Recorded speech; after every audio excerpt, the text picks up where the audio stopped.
Health officials in the U.S. have warned the public to avoid diuretic drinks such as coffee, soda, and alcohol, which can cause dehydration, as southwestern states like Nevada and California face dangerously high temperatures.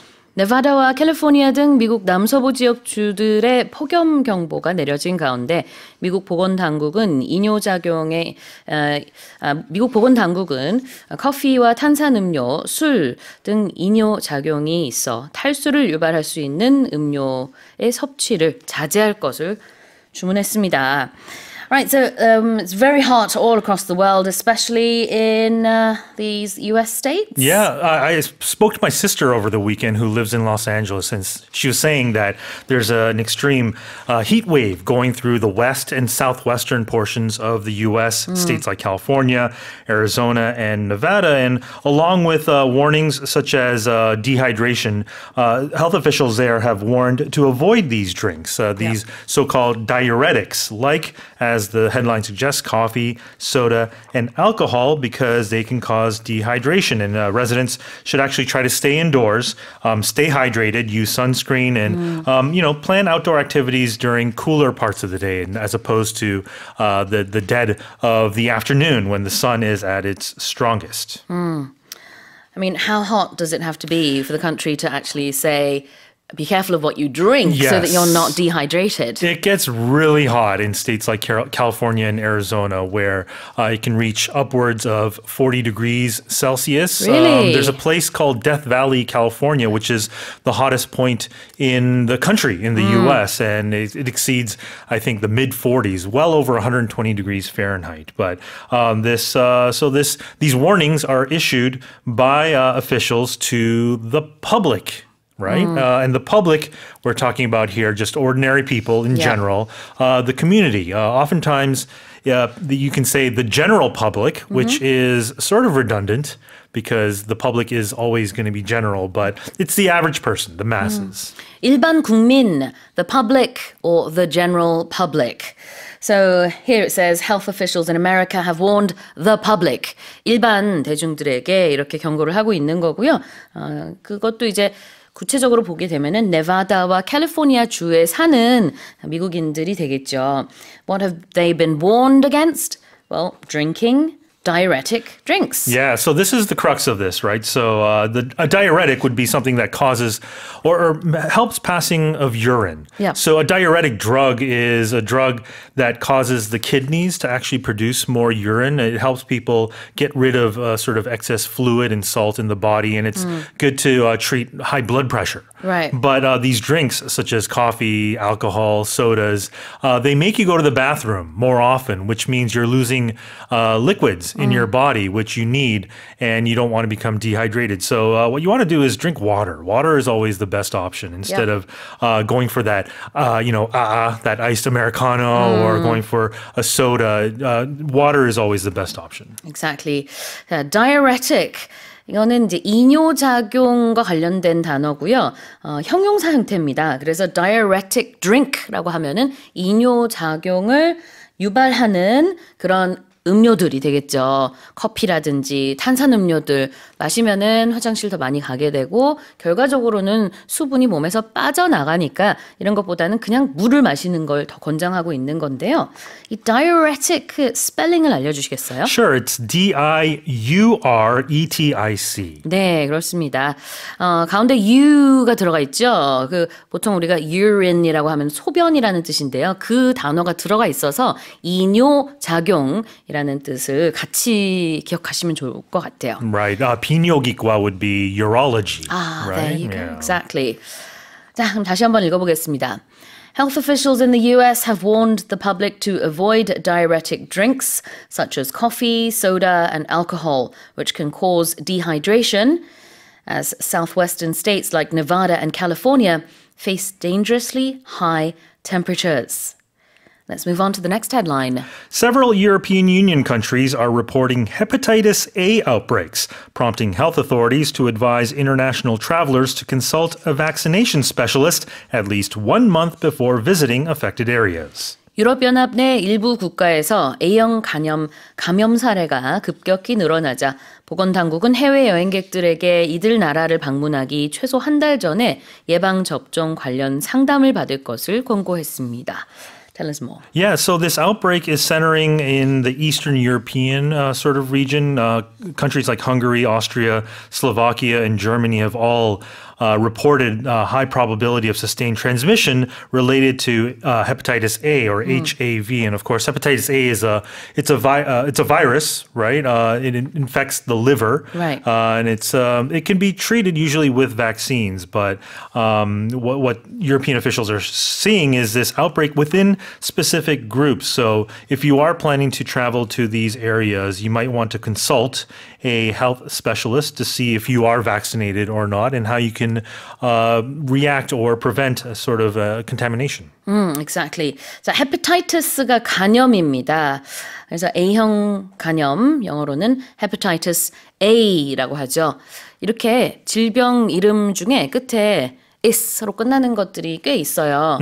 Arthritis, bronchitis, gingivitis, tonsillitis 이런 식으로 itis라고 끝나는 질병들이 꽤 있습니다. 하나하나 다 지금은 언급할 필요는 없지만 그래도 이게 같이 알아두시면 좋겠어요. 그래서 딱 들었을 때 무슨 itis가 들리면 아, 몸과 관련된 질환이겠구나 이렇게 추측을 하실 수 있고요. 자, advise people to do something. Let's have a look at that. Yeah, when you advise someone, what you're doing is you're offering suggestions or information about how to proceed, what the best course of action is. You're recommending something, right? Yeah. The noun form, as we all know, is advice. But here we're looking at advise with an S. Right, and those spellings are different, right? How do you spell this word? The verb form, advise, would be A-D-V-I-S-E, but the noun form, advice, would be C instead of an S, so A-D-V-I-C-E.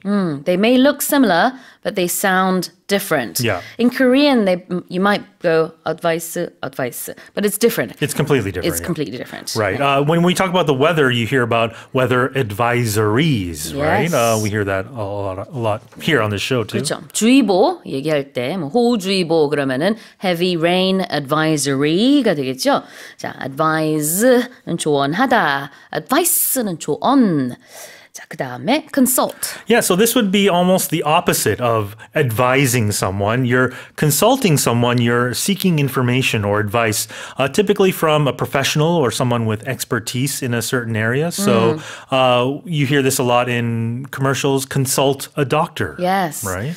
이제 이게 상담하다의 뜻이 있죠. 그런데 전문가의 의견을 물어라.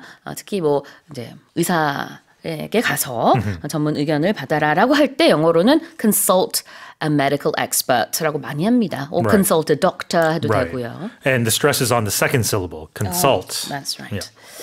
자, 다시 한번 읽어보겠습니다. Several European Union countries are reporting hepatitis A outbreaks, prompting health authorities to advise international travelers to consult a vaccination specialist at least 1 month before visiting affected areas. Now let's move on to the final headline.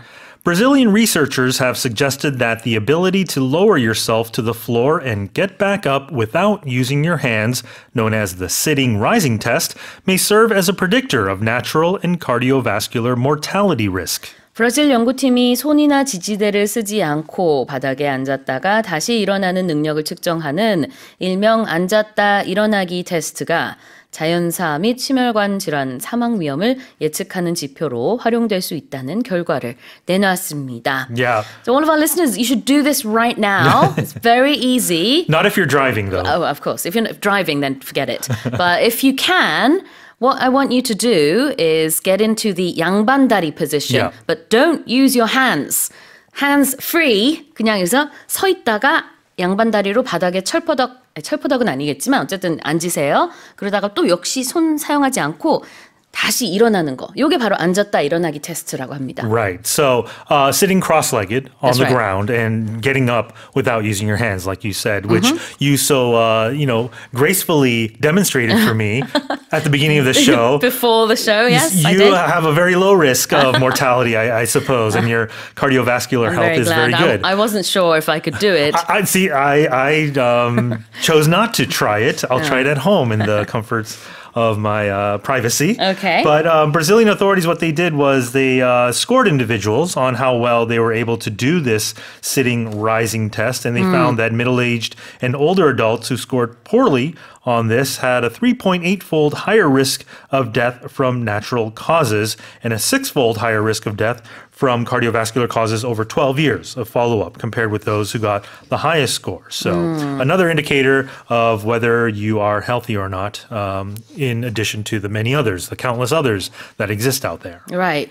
Well, this may serve as an indicator, as you said, or a predictor. Let's have a look at may serve as. Right. So if something serves as something, it acts to fill in or to fulfill some sort of purpose. So, for instance, my sofa may serve as a bed. It could be replaced as a bed, or Sure. A judge's order may serve as a warning. So the may here is not the important part. It's to serve as something, means to act as or to function as something. 이런 역할을 할 수 있다. 어떻게 작용할 수 있다. May serve as 이렇게 씁니다. 근데 여기서는요. 앉았다 일어나기 테스트가 어쩌면은 이제 얼마나 오래 살 수 있는지 좀 장수할지 말지를 알려주는 지표가 될 수도 있다라는 얘기죠. Right. 지표, 아까 indicator도 말씀하셨지만 predictor is another word. Yeah, it's a synonym of indicator. Predictor would be something that predicts something that will happen in the future.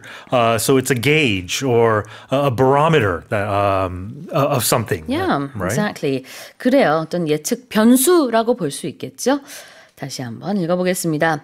Brazilian researchers have suggested that the ability to lower yourself to the floor and get back up without using your hands, known as the sitting rising test, may serve as a predictor of natural and cardiovascular mortality risk.